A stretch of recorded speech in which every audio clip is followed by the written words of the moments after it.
இவருக்கும் வணக்கம். மீனராசினியர்களுக்கு நிகழ்ந்து கொண்டிருக்கும் ராகு கேது பெயர்ச்சி என்ன மாதிரியான நன்மைகள் எல்லாம் ஏற்படுத்தி கொடுக்க இருக்கு, கிரக நிலைகளின் ரீதியாக அமையிருக்கும் சாதகங்கள் என்ன, பாதகங்கள் என்ன, மேலும் என்ன மாதிரியான முன்னேற்றங்கள் எல்லாம் உங்களுடைய வாழ்வில் ஏற்பட இருக்குது, குறிப்பா ராகு மற்றும் கேதுவினுடைய சஞ்சார முறைகள் என்ன என்று பார்க்கும்போது மீனம் மற்றும் கன்னி ராசியில் சஞ்சரிக்கிறாங்க. இதன் காரணமாக அடுத்த 3 மாத காலங்கள் முடிவதற்குள் மீனராசினியர்களுக்கு புதையல் யோகம் கிடைக்க இருக்குதுங்க. இந்த வகையில மீனராசினியர்களுடைய வாழ்வில் குடும்ப சூழ்நிலை ரீதியாகவும் உத்தியோகம், தொழில், வியாபாரம், கலைத்துறை, அரசியல் துறை, மாணவ மாணவிகள், விவசாயத்துறையினர், பெண்மணிகள் என அனைவருக்குமே என்ன மாதிரியான நன்மைகள் எல்லாம் ஏற்பட இருக்கு என்பது குறித்தான முழுமையான பதிவு தான் இந்த வீடியோல நம்ம விரிவா பார்க்க போகிறோம். அதற்கு முன்னாடி ராகு மற்றும் கேதுவை பற்றி சற்று விரிவாக தெரிந்து கொள்வோம். பாம்பின் உடலும் மனிதனின் தலையும் கொண்டது ராகு, பாம்பின் தலையும் மனித உடலும் கொண்டது கேது. ஸ்வர்பானோ என்ற ஒரு அசுரனே ராகு கேதுவானார். இது எப்படி நடந்தது என்பதை நாம் அறிந்து கொள்வோம். ஒரு சமயம் சாபத்தின் காரணமாக இந்திரன் தனது சக்திகளை இழந்தான். இதை அறிந்த அசுரர்கள் இந்திரன் உள்ளிட்ட அனைத்து தேவர்களையும் துன்பத்திற்குள்ளாக்கினார்கள். இந்திரன் சாபம் வழங்கிய துர்வாச முனிவரை சந்தித்து சாப விமோச்சனம் வேண்டி நிற்க, அவரோ நீ மகாவிஷ்ணுவை நினைத்து தவம் செய்து அவரிடம் உனது சாபத்தை பற்றி கூறி விமோச்சனம் கேள் என்றார். துர்வாச முனிவர் சொன்னது போலவே இந்திரன் மகாவிஷ்ணுவை நினைத்து தவம் இயற்றினான். மகாவிஷ்ணுவிடம் தங்களை அசுரர்களிடமிருந்து காத்து அருளுமாறு வேண்டிக் கொண்டார் இந்திர பகவான். திருப்பார்கடலை கடைந்தால் அதிலிருந்து அமிர்தம் உண்டாகும் என்றும் அதை அருந்துபவர்களுக்கு மரணம் கிடையாது என்றும் அசுரர்களிடம் தெரிவியுங்கள்.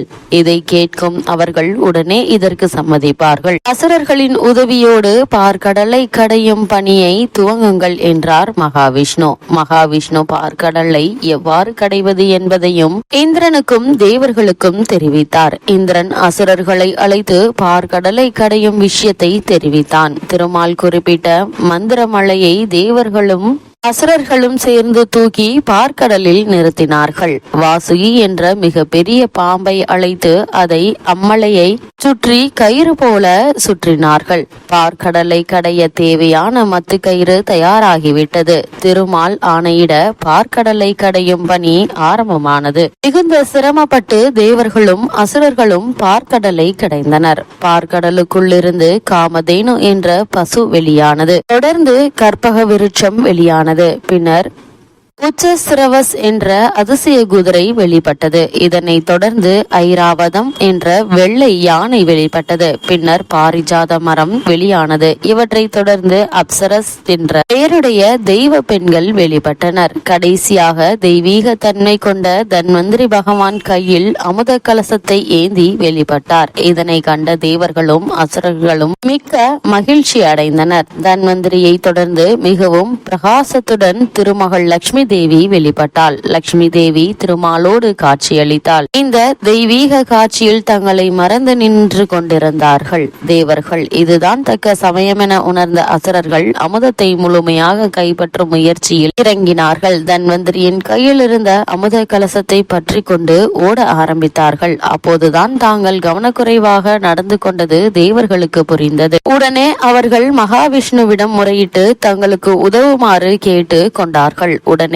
திருமாலும் தேவர்களுக்கு உதவிட முடிவெடுத்து மோகினி அவதாரம் எடுத்தார். மோகினி உருவத்தோடு அவர் அசுரர்கள் இருந்த இடத்திற்கு சென்றார். தன்வந்திரியிடமிருந்து தட்டி பறித்த அமுதத்தை பங்கிடுவதில் அவர்களுக்கு பெரும் சண்டை ஏற்பட்டது. மோகினியை கண்ட அசுரர்கள் அவள் அழகில் மயங்கி அமுதத்தை மறந்தார்கள். ஒரு விஷயத்தை நீங்கள் உணர வேண்டும். இந்த அமுதத்தை எடுத்ததில் தேவர்களுக்கும் பங்குண்டு. அவர்களுக்கு தராமல் நீங்கள் மட்டும் அருந்தினால் இதன் முழு பயன் உங்களுக்கு கிடைக்காமல் போய்விடும் என்றார். மோகினியின் அழகில் மயங்கிய அசுரர்கள் அவள் சொன்னதை எதை சொன்னாலும் கேட்கும் மனநிலையில் இருக்க மோகினி தேவர்களை அழைக்க அவர்கள் வந்தார்கள். தேவர்கள் ஒரு புறமும் அசுரர்கள் மற்றொரு புறமும் அமர்ந்தார்கள். முதலில் மோகினி அமுதத்தை தேவர்களுக்கு கொடுக்க தொடங்கினாள். அசுரர்களின் கவனமெல்லாம் மோகினியின் அழகில் கிடந்தது. ஆனால் தேவர்களில் கவனம் முழுக்க முழுக்க அமுதத்தில் இருந்தது. அசுரர்களுக்கு அமிர்தத்தை தருவது ஆபத்தானது என்று எண்ணிய மோகினி தேவர்களுக்கு மட்டும்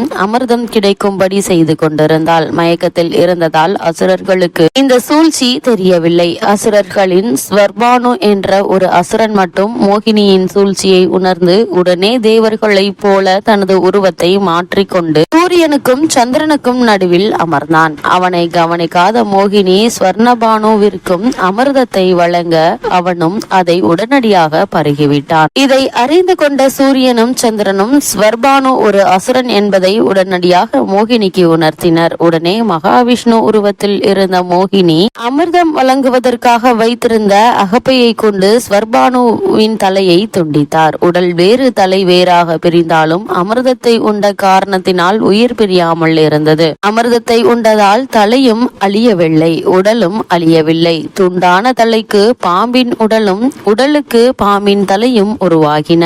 பாம்பின் உடலும் மனிதனின் தலையும் கொண்டது ராகுவானது. பாம்பின் தலையும் மனித உடலும் உண்டானது கேதுவானது. இப்படிப்பட்ட ராகுவும் கேதுவும் சாயா கிரகங்கள் என்றும் நிழல் கிரகங்கள் என்றும் வர்ணிக்கப்படுகின்றன. ஸ்வர்பானு செய்த தவறை சுட்டிக்காட்டிய மோகினி அசுரர்களுக்கு அமிர்தத்தை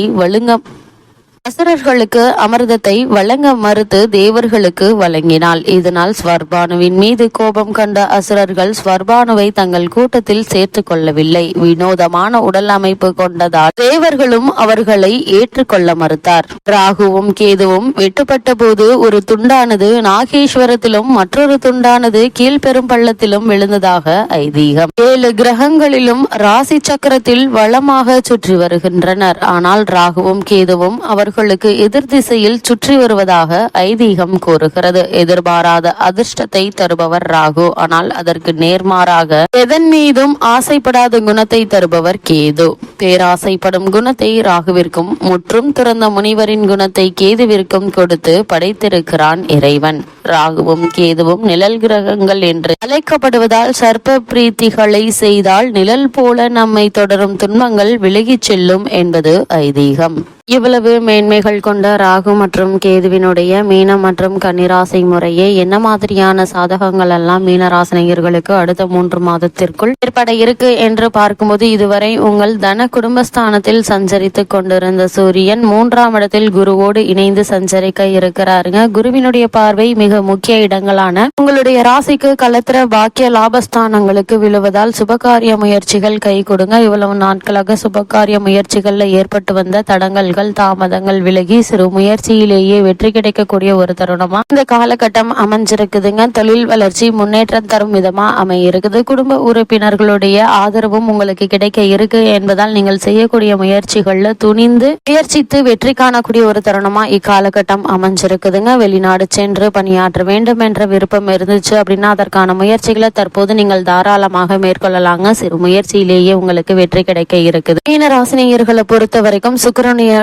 பலத்தால் ஆடம்பர பொருட்களை வாங்கும் வாய்ப்புகள் உண்டுங்க. அவர் தன் வீட்டை தானே பார்ப்பதால் கலைஞர்களுக்கு புதிய வாய்ப்புகள் கிடைக்குங்க. இவ்வளவு நாட்களாக வாய்ப்புகளை தேடி நீங்கள் அலைந்த காலம் போய் வாய்ப்புகள் உங்களை தேடி வரக்கூடிய ஒரு தருணமா ராகு மற்றும் கேதுவினுடைய சஞ்சார நிலை அமைஞ்சிருக்குதுங்க. இருந்தாலும் மீனராசினியர்கள் என்ன மாதிரியான விஷயங்கள்ல நீங்கள் கவனமாக இருக்க வேண்டும் என்று பார்க்கும்போது 4-7 புதன் தனஸ்தானத்தில் சஞ்சரிப்பதால் அவ்வப்பொழுது பண பிரச்சனைகள் தலை தூக்குங்க. உறவினர்களுடைய புதன் தனஸ்தானத்தில் சஞ்சரிப்பதால் அவ்வப்பொழுது பண பிரச்சனைகள் தலை தூக்குங்க. செவ்வாயும் ராகு எதையும் அலட்சியமாக நினைக்கும் மனோபாவம் உருவாகுங்க. வாயை கொடுத்து கொண்டு மாட்டிக்கொள்ளாதீங்க. ராசியில் செவ்வாய் இருப்பதால் உஷ்ண வார்த்தைகள் அல்லது பிறருக்கு கோபம் தரக்கூடிய வார்த்தைகளை கொட்டிவிடாதீர்கள். வார்த்தையில் கவனம் மிக மிக அவசியம் என்பதை கிரகநிலைகள் மீண்டும் மீண்டும் உங்களுக்கு அறிவுறுத்துது.